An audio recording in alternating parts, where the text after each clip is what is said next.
पहिली गोष्ट तर आपल्याला कोणाचाही विनाश करून विकास करायचा नाहीये। सर्वांना सोबत घेऊन सर्वांना समाविष्ट करून आपल्याला विकास करायचा आहे।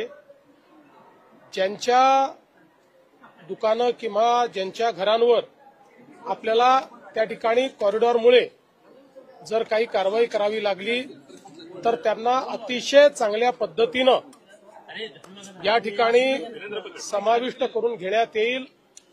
कोणाचंही नुकसान होणार नाही अशा प्रकारचा कॉरिडॉर तयार करण्यात येणार आहे।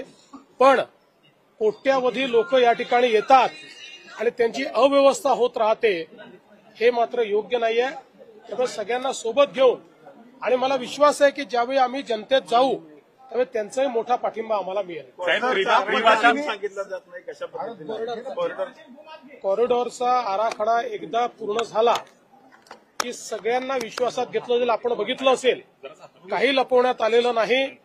सर्वांशी या ठिकाणी सरकारच्या अधिकाऱ्यांनी चर्चा केली आहे, सर्वांना प्रश्नावली दिली आहे, सगळ्यांची माहिती घेतलेली आहे। कुठेही लपून छपून काम चाललेलं नाही। जे काम आहे ते उघड काम आहे, उघड काम होणार आहे, कारण चोरी नाही आहे।